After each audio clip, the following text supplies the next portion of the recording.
Butterscotch Pudding. Robbins is in a night class at the community college. No way he wants to be there, but his company made him go. They told him in a memo that periodically they require employees to sharpen their communication skills in a classroom setting. Which, fine, makes sense. Though in his case, he suspects it's because of the press release he wrote for an outdoor meet and greet where he butchered a few of the details. The professor is giving an in-class assignment. He is saying, be honest, don't overthink how your sentiments might come across. The professor is a young guy, younger than Robbins. Robbins is hearing a squeaky voice and the guy clearing his throat too much and is thinking, this is bullshit. The professor says to tell us about your best friend, what strikes you about them most, and to keep it at 200 words or less, and you have 15 minutes. The guy leaves the room. Everyone starts right in except for Robbins and one guy up front rubbing his chin and staring out the window. Robbins has no idea what to write. He can only think of one friend who might have qualified as a best friend, but that fell apart years ago. Someone rented a cabin at Tahoe and some idiots crashed a party, and Robbins got punched and the friend laughed about it later, so that was it. The professor is back in the room, 2 minutes to go. A little kitchen timer buzzer goes off and the professor says, we'll be going around hearing from students at random. Robbins hates this idea. He assumed you'd just turn it in. A half dozen people read their blurbs, all of them boring and sentimental, and then Robbins gets called on. He says he'd prefer to opt out since he's got nothing. The professor says nothing at all, and Robbins says nothing that pertains to the assignment, that's for sure. And someone groans like, give us a break. And the professor says, this is simply an exercise and to please express what you do have. So Robbins reads, my wife has gained around 100 pounds. That'd be the first thing you notice if you knew her back in high school. She gained 25 when we were dating and another 30 after we got married, and now another 40 easily since COVID. She's my best friend by default. So there you have it. There are a couple of beats, and then the professor responds with a, well, we thank you for your contribution, and he calls on the next person, and 2 more before time runs out. The final one is the only one mildly interesting. A woman's best friend is her cat, and the cat is old and walks into walls. Robbins gets out of there and is hungry tonight, and he looks for a snack bar on the way to the student parking lot, but the only thing open is a cluster of vending machines. He figures what the hey and tries a white chocolate mocha out of one of them, and it's actually decent, and they have a few tables, and he sits down. A woman says, that was some essay, you don't mind my saying. She's about 40. She's sort of smiling. Robbins says, calling it an essay, now that is generous. I'm glad I didn't have to go, she says. Why? Yours was worse? My best friend, she says, she stole my boyfriend. Sophomore year. Robbins wonders high school or college, but what difference does it make? He asks the woman to please join him, even though it might be a mistake. He says, you obviously set it aside then. She's still in the equation. They were together a long time, she says, and even got married, though that didn't last. Those never do, Robbins says. You're not asking what strikes me about her most. Right, the assignment, he says. You still didn't ask, she says, but I'll tell you anyway. She's had work done. What you notice right away, ahead of the boobs and all, her mouth doesn't move properly. I've seen that, Robbins says. You scratch your head. Scratch your head what's going on with her motor skills? Or how could she do that? Or how could the plastic surgeon mess up? Whichever, he says. Meanwhile, not to be forward, she says. That's fine, Robbins says. No offense taken.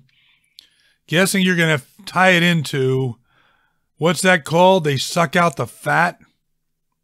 Liposuction? Yeah, my gig. Gee, I hadn't thought of that, she says.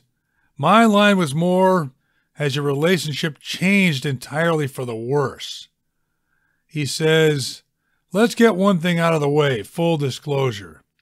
If it's bedroom relations, since that's where you're going, how could you not be? Those are limited. Okay, she says, I guess I meant more, are you mad at her, plain and simple? Can we sit on the couch at night and watch a fresh season of The Restaurant, he says. Sure. We even make buttered popcorn. I apologize, she says. I'm not familiar with that one. It's Swedish. You got to be down with subtitles. What's tough is the 40 plus since COVID. Up to that point, you're saying you were okay with it. You're going to think I'm weird, he says, but I was actually good with it. She was more voluptuous. When I met her, she was on the frail side. Too bony. Well, was there like a threshold? You mean going to the well once too many times and the bucket broke, he says. I don't think so. I just come home one day, I'm bowling with my friend Oscar. She's getting out of the portable hot tub thing we have, and I go to myself, I have an obese situation on my hands.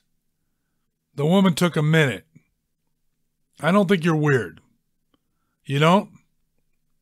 Is she a closet eater? Or you mean, does she stuff her face in front of me? A little of both. Something I forgot to mention. Nothing to do with where we're at now, but I hospitalized her once, and that may have jump-started the original weight gain. Okay, now you're scaring me, she says. Oh, no, nothing like that. We were riding bikes, and I wasn't paying attention, and I ran into her rear wheel. She flipped off and kind of wrecked her shoulder, required some surgery. She was fond of telling people after that that's when it started with the poundage. I see. Well, does she exercise? I mean, at least move around much? What, that'd be your recommendation? I'm sorry, she says. I don't know what I'm saying. Nah, that's fine. I'm jiving with you. One other question you probably have, so I'll answer it for you. No, I'm not relieved that other men don't eyeball her anymore. She says, now that's interesting, but are you sure? There's a logic to it. Men encouraging their wives to put on weight. Probably, Robbins says, minimizes the field. That's not me. I used to like it when she wore something low cut and swung her hips and guys checked her out. It fired me up, in fact. Oh. One time we're on vacation, warm weather, and it's happening a bit. So I ask her, does she enjoy it? Other normal red-blooded guys wanted to fuck her. And she gets all bent out of shape. Burst the bubble there for sure. I would side with your wife. Figured you would. At any rate, maybe you want to observe her. Excuse me? There's different ways. But I'm thinking the simplest, Thursday nights we do the big shopping at Winco. We leave the house around 7. If you like, show up. You're suggesting I secretly observe you and your wife? And then what? See, now you asking that tells me you're okay with the first part. This is ridiculous. Right, and you're curious. It's the Winco by the fairgrounds, not the one by Target. And sorry, what's your name? I didn't catch it in class. Bonnie. You say that with an edge, but who knows? Maybe you pick up some fodder for the next essay.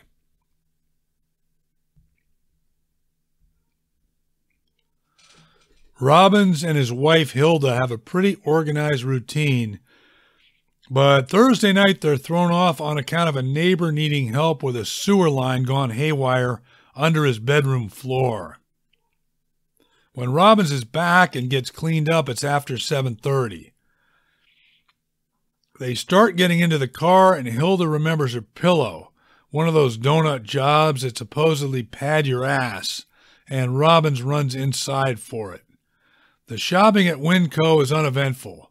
They start as usual in the produce aisle, then take care of their meats and dairy, then their canned goods and pasta, and then the ice cream and a few odds and ends. No sign of that woman Bonnie from class, though Robbins gave it about 20%, and that's with them being on time. Saturday evening, they're home having dinner, and the doorbell rings and Robbins opens the door, and holy shit, it's her. She asks, "Is the woman of the house available, please?" Robbins clenches his teeth and says, "She's not, actually." They can hear Hilda from the kitchen with the, "Hun, who is it?" Robbins lowers his voice and says to Bonnie, "Look, I don't know what you're trying to pull here, but you need to do an about-face now. This is not a game." "Of course it's not," Bonnie says. "I have some design ideas, if I could just grab even 5 minutes of your wife's time." She's holding a briefcase. Robbins stares at her a minute, shakes his head and says fine and calls Hilda, and Bonnie steps inside.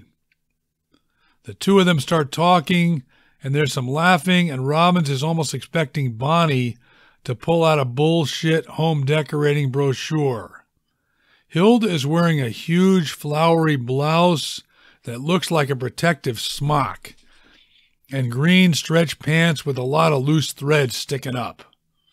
Bonnie is pointing to one of the crown moldings in the living room, and Robbins takes a little inventory. Hilda at least is freshly showered, and her hair is down, and she has on some jewelry.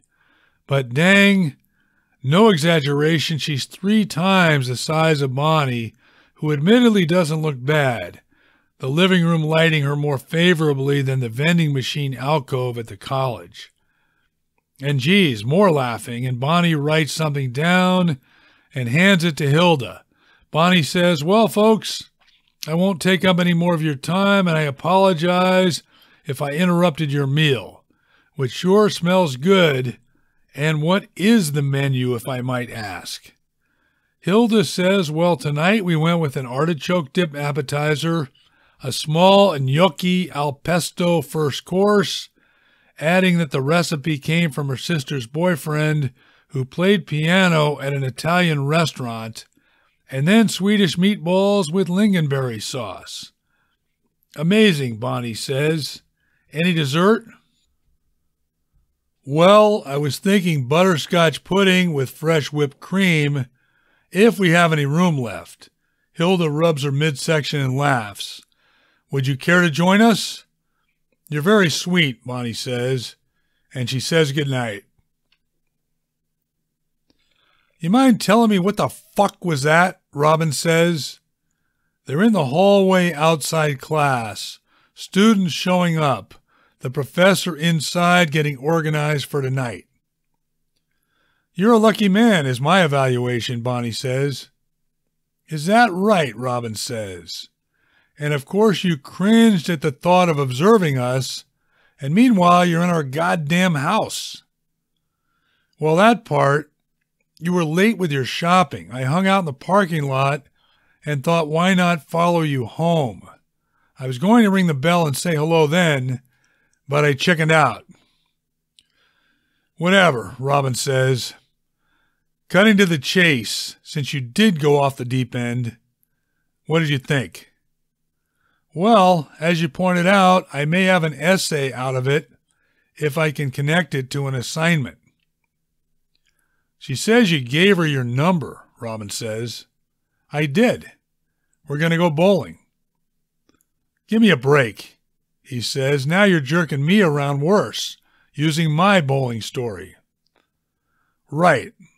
But that's what made me think of it, she says, and suggests it to Hilda. Robbins considers it. I mean, do you think you actually do get some exercise bowling? I guess lifting the ball and the bending and rotating, not the all-time worst thing.